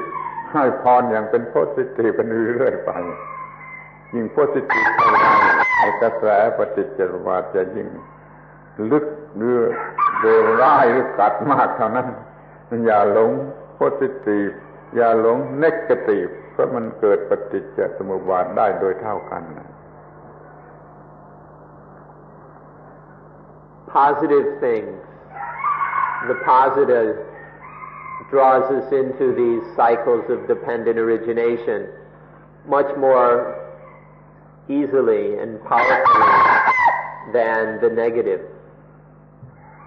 The positive tricks us much more quickly than the negative into dependent origination. Nonetheless, it's the positive that we're infatuated with. We worship the positive. When we give a blessing, we only bless positive things. May you be happy and beautiful. We never say, may you be sad and ugly. Our big concern is with the positive, although it's what tricks us into dependent origination most of all. Be careful, don't fall for the positive. Don't fall for the negative either. Don't let them suck you into the maelstrom of dependent origination. ต่อไปนี้เราก็จะดูที่กระแสของมันที่ไหลไป ที่หนึ่งก็มีอายตนะข้างในคือตาหูจมูกลิ้นกายใจข้างนอกคือรูปเสียงกลิ่นรสปุถะภะธรรมารมณ์อันนี้คืออายตนะที่มีอยู่ในร่างกายอันที่หนึ่งคืออายตนะ Okay, so now we'll look at the stream, this flow. It begins with what we call the ayatana, the senses. The eyes, the ears, the nose, tongue, body, and mind. These are within. They're part of the nervous system in our bodies. So the stream of dependent origination starts off with the ayatana, the senses. เมื่อใดอายตนะทำหน้าที่ทำงานเมื่อนั้นก็มีวิญญาณ consciousness ครบทั้ง6อายตนะมี6วิญญาณก็มี6ก็มีวิญญาณมี consciousness ที่2 So when the 6 senses interact with their 6 objects, the form, sounds, odors, flavors, touches, and mental objects, then consciousness arises. There are 6 kinds of consciousness, one for each sense: eye consciousness, ear consciousness, and so on. พอมีวิญญาณก็ต้องมีผัสสะอายตนะทำหน้าที่เกิดวิญญาณทำงานร่วมกันมีผัสสะเป็นสิ่งที่3เรียกว่าผัสสะ So the next thing is phassa, contact. When the senses are functioning with their objects, that's the first thing. Then the second is the 6 kinds of consciousness. And then there are the 6 kinds of contact. มื่อมีผัสสะแล้วมันก็หลีกไม่ได้ที่จะมีเวทนา When there is contact, we can't avoid that there will be feeling, vedana. มีเวทนาแล้วต้องเกิดสิ่งที่ห้าตัณหา When there is feeling, we meet up with the fifth thing, tanha, desire. มีตัณหาแล้วก็ช่วยไม่ได้มันต้องมีอุปาทานมีอุปาทาน When there is desire, we can't help ourselves. There will be upadana, attachment. มีอุปาทานแล้วช่วยไม่ได้จะไม่ต้องมีภาวะ And once there is attachment, we can't help it. There is bhava, existence. มันก็ต้องมีสิ่งที่แปดคือชาติภาวะให้เกิดชาติเกิดเป็นความหมายมั่นเป็นตัวเป็นตนว่าเป็นกูเป็นตนเป็นฉันตัวอย่างนี้เป็นชาติที่แปดฮะ And now the eighth thing, once there is bhava, there arises, there happens jati,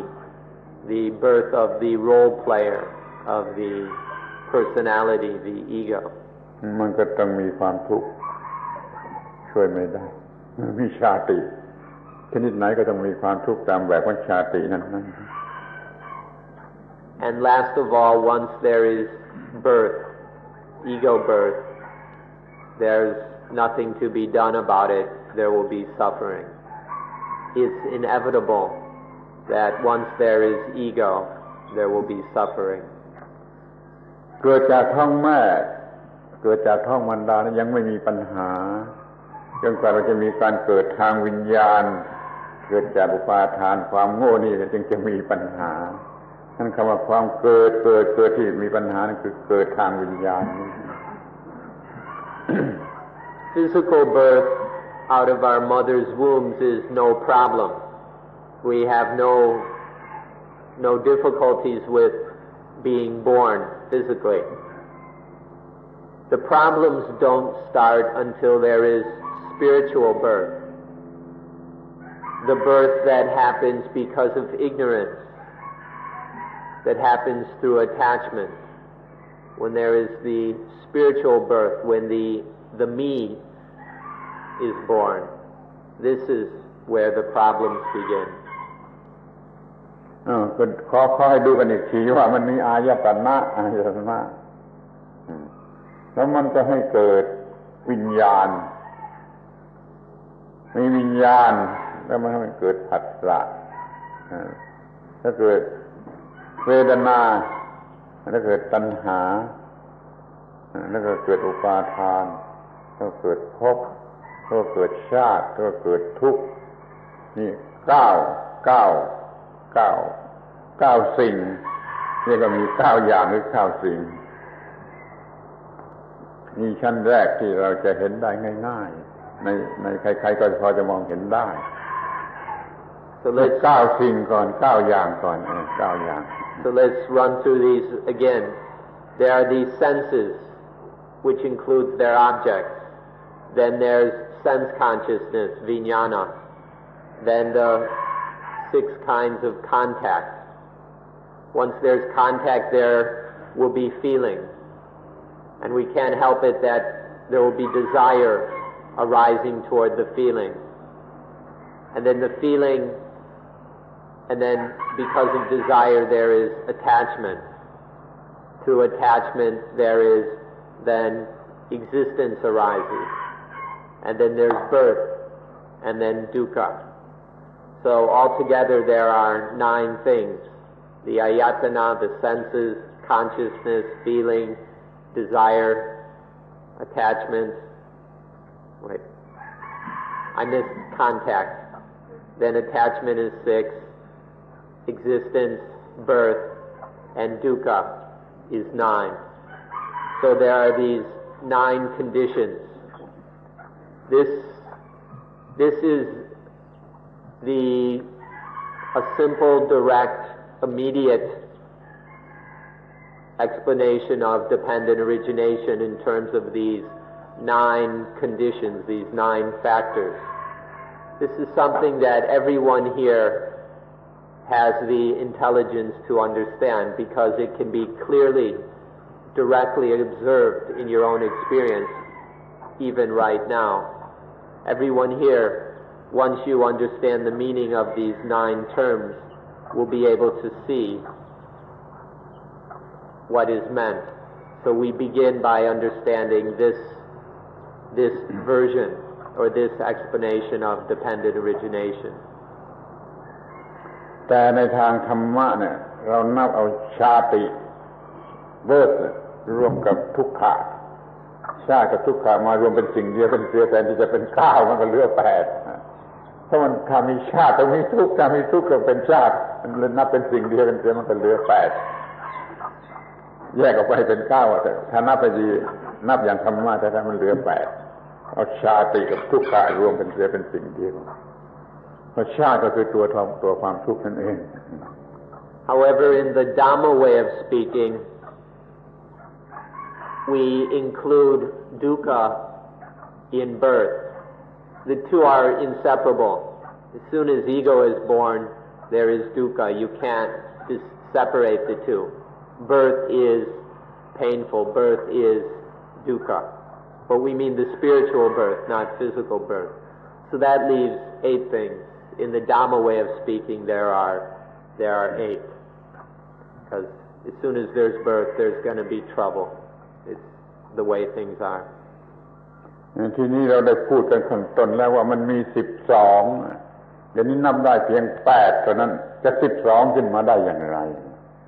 ก็คือคนอยากรู้ที่ถามเกินขอบเขตนอกขอบเขตออกไปมันถามย้อนกลับไปข้างต้นว่า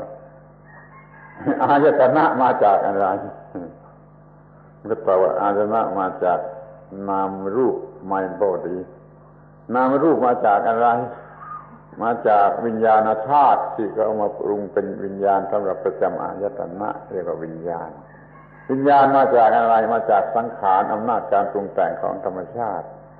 สังขารการปรุงแต่งตามธรรมชาติมาจากอะไรมาจากอวิชชาอวิชชาเกิดสังขารอวิชชาเกิดสังขารสังขารให้เกิดวิญญาณวิญญาณให้เกิดนามรูปนี่อีก4อย่างนี่มันจึงมีอายตนะเอา4อย่างบวกเข้ากับ8ก็เป็น12อย่างค่อยกลับไปเป็นอายตนะมาจากนามรูปนามรูปมาจากวิญญาณวิญญาณมาจากสังขารสังขารมาจากอวิชชาแต่นี่มันสิ่งที่คนธรรมดามองไม่เห็นโดย common sense ไอ้8อันนี้เห็นได้ง่ายๆตามธรรมดาถ้าเพิ่มอีก4อย่างมันลึกลับมันต้องศึกษามันจึงมีเป็น12อย่างเมื่อเราศึกษากันโดยละเอียดทั้งอย่างที่มันลึกลับและที่มันเปิดเผย Now, at the beginning we mentioned that there were 12 conditions. 11. 12. There are 12 conditions. Now, some people, the 8 we've just mentioned are something easily observable by everyone who is willing to pay attention. But there are some who want to go even further, want to stretch the limits a bit. And they go and ask, well, where do the senses come from? Where do the senses come from? And the senses come from nama rupa, from the mind body. There aren't any senses unless there is the mind body. And then one asks, well, where does mind body come from? One could say the mind body depends on the conditioning, the concocting of the consciousness element. มาเป็นมาเอาวิญญาณธาตุตามธรรมชาติมาเป็นวิญญาณประจำอายตนะ So when the kind of general element of consciousness, which is kind of a potential, an inherent potential in things, when this is concocted or conditioned into conscious consciousness of one specific sense, such as eye consciousness or ear consciousness. So there's kind of this inherent potential of consciousness which is then conditioned into a specific active consciousness. And where does that consciousness come from? It comes from what we call sankhara, which here means the power of concocting. And last of all, one asks, well, where does that come from? The power of concocting arises due to ignorance. So, due to ignorance, there is the power of concocting. Due to this concocting, the consciousness element is concocted into specific consciousness of one of the senses. Due to that, there is the mind-body. Because of the mind-body, there are the senses. Because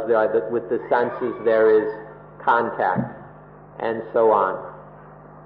So we had the 8, and if we look even more deeply into it, there are these other 4. Ignorance, the power of concocting, the consciousness, and then mind, body. So the 4 plus the 8 makes 12. This is the more detailed and much more difficult way of seeing dependent origination. These early elements are incredibly subtle and difficult to investigate. 4 อย่างข้างต้นเราไม่ต้องรู้ก็ได้เพราะมันต้องศึกษามากแต่ว่า8 อย่างข้างปลายนี้ต้องรู้เพราะมันเห็นชัดเห็นได้ง่ายในชีวิตจริงๆไอ้4 อย่างนั้นไม่รู้ก็ได้มาตั้งแต่มีอายตนะแล้วก็มีวิญญาณมีผัสสะมีเวทนาตัณหานี่เป็นเรื่องจริงในชีวิตประจำวันไอ้4 อย่างนั้นเป็นความลับของธรรมชาติต้องศึกษาจึงจะรู้แต่อย่างไรก็ดีถ้าจะรู้ให้หมดต้องนับว่ามันเป็น12 อย่าง You don't really have to know the first 4. These first 4 are very deep secrets of life, which are quite hard to see.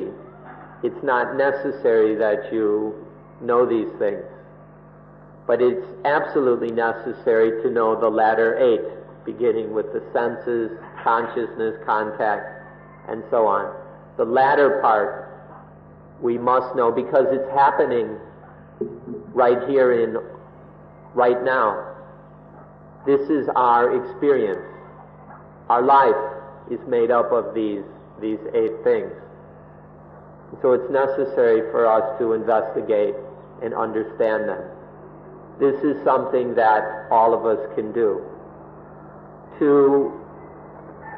see the first 4 requires a very special investigation. We need to really train the mind, and we must look very deeply. So that is beyond the needs and the ability of many. But the latter 8 is something we all must investigate until we see it for ourselves in our experience. Nonetheless, altogether there are 12 conditions or 12 aspects of things arising in dependent origination. เอาละไหนๆเราจะพูดกันแล้วเราก็จะพูดให้หมดตามที่มีสอนไว้ในหลักพระพุทธศาสนาว่ามี12ขอตั้งใจฟังอีกทีว่าภาวะที่ปราศจากความรู้มันเป็นภาวะที่ปราศจากความรู้ไม่มันรู้ผิดก็เรียกว่าปราศจากความรู้ภาวะที่ปราศจากความรู้นี่เรียกว่าอวิชชาใครเกิดอำนาจการปรุงแต่งเพราะมันโง่ถ้ามันไม่โง่มันไม่ปรุงแต่งมันไม่คิดปรุงแต่งเพราะมันโง่มันคิดปรุงแต่งมันเกิดอำนาจการปรุงแต่งคือสังขารว่าทีเดียวตลอดไม่รู้ว่าทีละอย่างง่ายกว่าภ ภาวะที่ปราศจากความรู้ที่ถูกต้องเรียกว่าอวิชชามันให้มันเกิดอำนาจpower อำนาจบ้าบออะไรก็ไม่ทำใจที่มันจะปรุงแต่งมันไม่ยอมหยุดมันจะปรุงแต่งนี่อวิชชาเกิดสังขารที่ก่อนนะ So let's consider the entire stream as it's taught in Buddhism, that covers all 12 elements or conditions. It begins with the state of not knowing, the state or condition that is without correct knowledge. There might be knowledge, but the knowledge is incorrect, it's wrong, it's misunderstanding.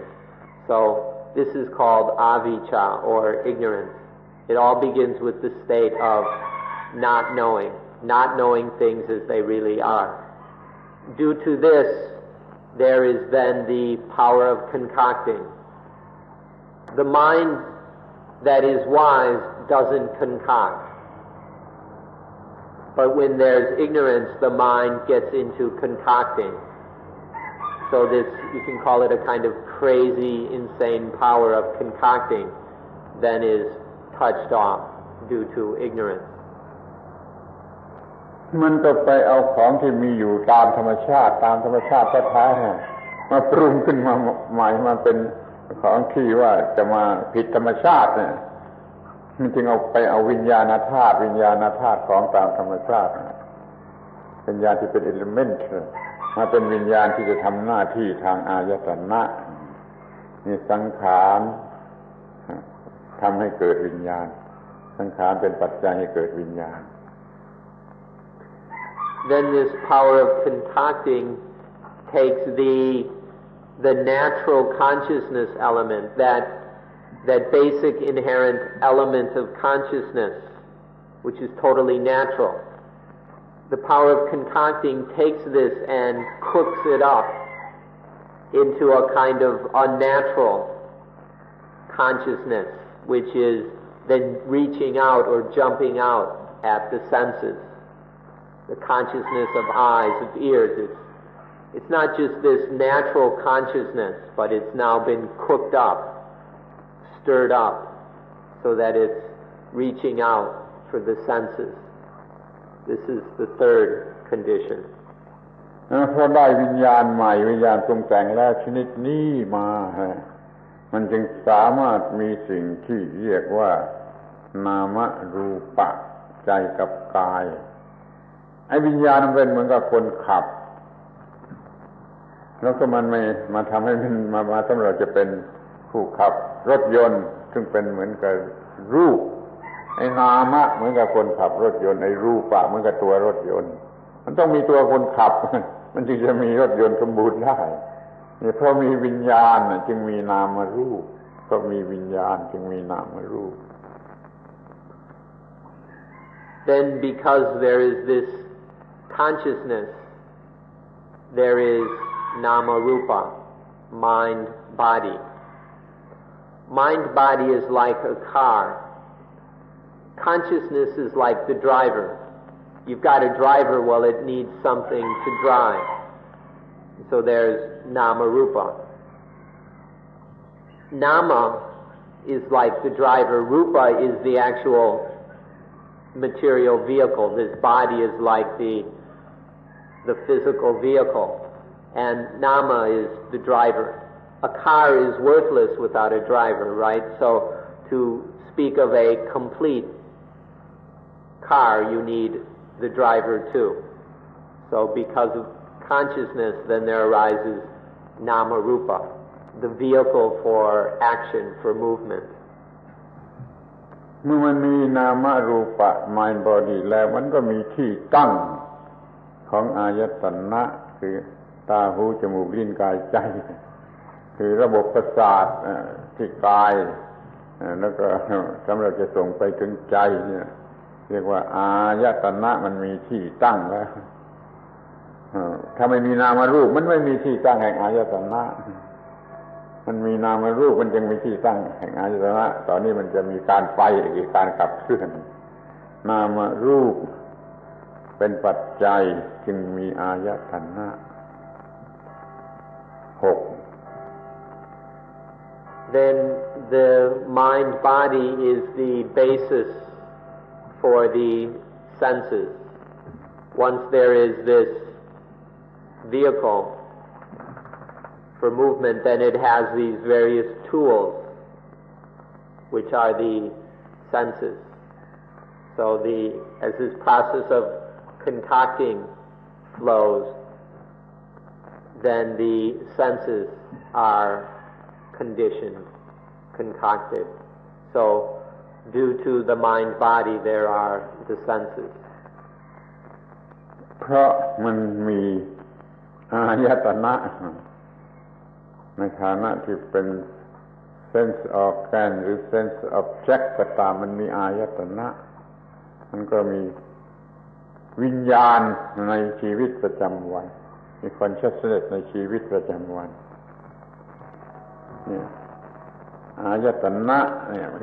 จะปรุงให้เกิดวิญญาณอย่างที่เราพูดกันมาแล้ว Once there are the senses, the ayatana, both as sense organs and sense objects, then this conditions the ordinary consciousness of everyday life. This ordinary consciousness of seeing, hearing, smelling in everything in our ordinary lives, which we've already mentioned. This is conditioned. This then becomes fully functional due to the senses. ตามหลักธรรมะไอ้วิญญาณในชีวิตประจำวันชนิดนี้เอามานับรวมกันเข้าไว้ในผัสสะไม่เอ่ยชื่อถึงวิญญาณชนิดนี้ก็เอามานับรวมไว้ในผัสสะจึงพูดว่าอายตนะให้เกิดผัสสะเลยอายตนะให้เกิดผัสสะ Now, normally in this long version of dependent origination, we don't mention consciousness specifically right here. It's included in contact. Consciousness was already mentioned, so we don't want to repeat it. But it's actually included implicitly in contact. So usually it's said that due to the senses, there is contact,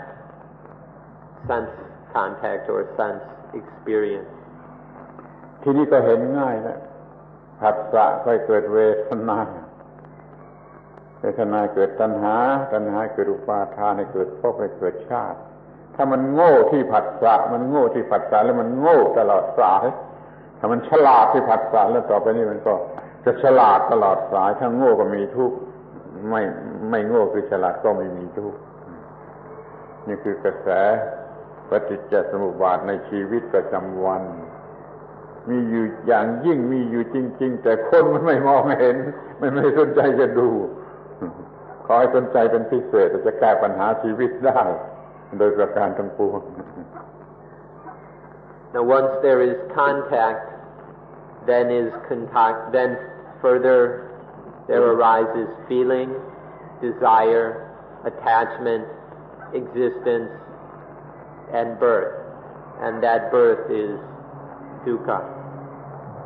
If there is ignorance at contact, then the stream flows on through feeling into desire, attachment, existence, birth,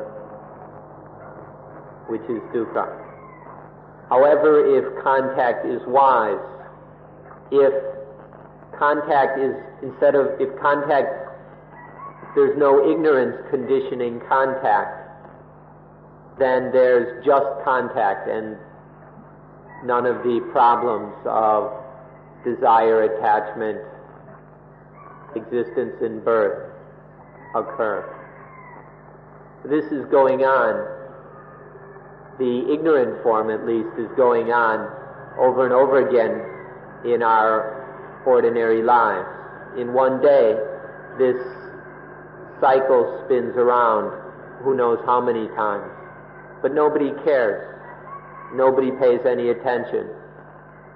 And so people are kept spinning around in dukkha. So it's time to stop and study this. It's our life. This is our life. If one wants to know oneself, wants to know one's own life, that means stopping now and actually studying how this dependent origination spins around in our lives. This is the only way there is to truly understand our situation and then solve our problems. เมื่อท่านเห็นว่ามันมีอยู่12อย่างนี้แล้วนี่ก็เห็นได้ง่ายเองเห็นได้เองว่าไอ้ลิงก์ที่มันต่อกันของสิ่งทั้ง12มันจะมีเพียง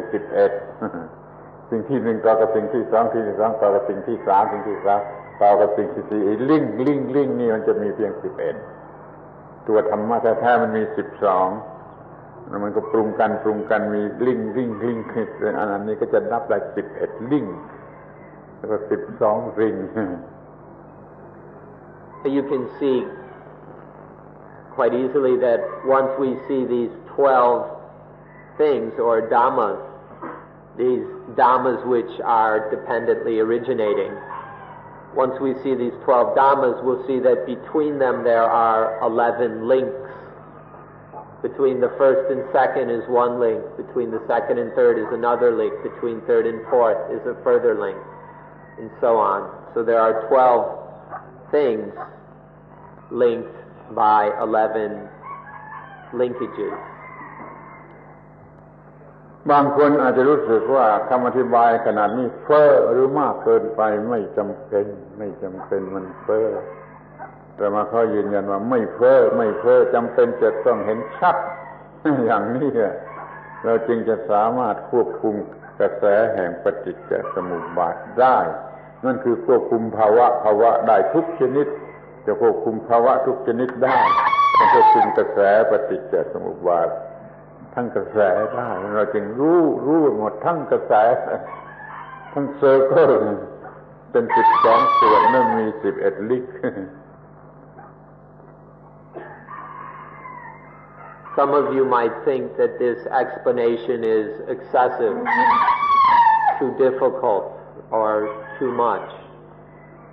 But we think that this is necessary, that there's nothing excessive about this, that this is the basic knowledge that we need if we're going to cope with the stream of dependent origination. If we don't understand what's been explained here, then there's no way that one can deal effectively with these cycles of dependent origination. The only way we can control existence, meaning if existence is out of control, it's just a lot of problems for us. But once we get existence under control, then it's no longer a source of pain and suffering for us. The only way we can do this is if we fully understand dependent origination, and so forth. And so this explanation is necessary.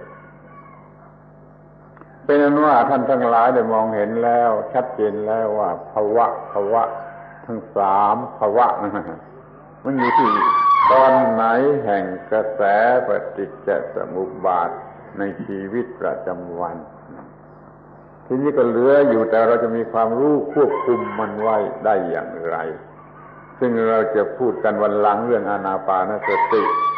ว่าจะควบคุมกระแสแห่งปฏิจจสมุปบาทอย่างไรภาวะจึงจะไม่เกิดขึ้นเป็นปัญหาเราจะอยู่เหนือสิ่งที่เรียกว่าภาวะก็เป็น emancipation สูงสุดของชีวิตนี่รู้แล้วว่าภาวะมีอยู่ในกระแสปฏิจจสมุปบาทอย่างไรเหลืออยู่แต่ว่าเราจะศึกษาวิธีที่จะควบคุมมันอย่างไรแล้วเราก็จะพูดกันวันหลัง So now you know what the kinds of existence are, and you know how these existences are dependently originated. The thing that remains is to understand how to study this deeply, and then how to train ourselves so that we can control, so that we can manage this flow of dependent origination. So in a later talk, we'll talk about the mindfulness with breathing practice of meditation, which is our way of training so that we have the tools, the abilities to manage this dependent origination. ขอบอกกล่าวเป็นการล่วงหน้าไว้เสียด้วยเลยว่าในที่อื่นหรือแห่งอื่นเขาสอนหรือเขาอธิบายเรื่องปฏิจจสมุปบาทเป็นอย่างอื่นไม่เหมือนกับที่เรากำลังพูดอยู่นี้แล้วท่านก็เลือกเอาเองว่าอย่างไหนมันจะดับทุกข์ได้จะดับภพได้นั่นแหละอันนั้นแหละถูกท่านเลือกเอาเองเพราะที่อื่นเขาจะสอนปฏิจจสมุปบาทอย่างอื่นในพม่าก็ดีในลังกาก็ดีมีคำอธิบายอย่างอื่นในเรื่องของปฏิจจสมุปบาทแล้วท่านก็ศึกษาดูเองว่าอันไหนอย่างไหนมันจะดับทุกข์หรือดับภพได้นะก็หมดปัญหา Now we should warn you that in other places they explain dependent origination differently. So if you go and read some books on Buddhism, whether they're from Burma or Sri Lanka or Tibet or even most of the places in Bangkok, they'll explain it differently than we've done here. It's up to you to examine the different explanations and see which one will actually solve our problems, which way of understanding dependent origination can actually end suffering. Now if you see that this explanation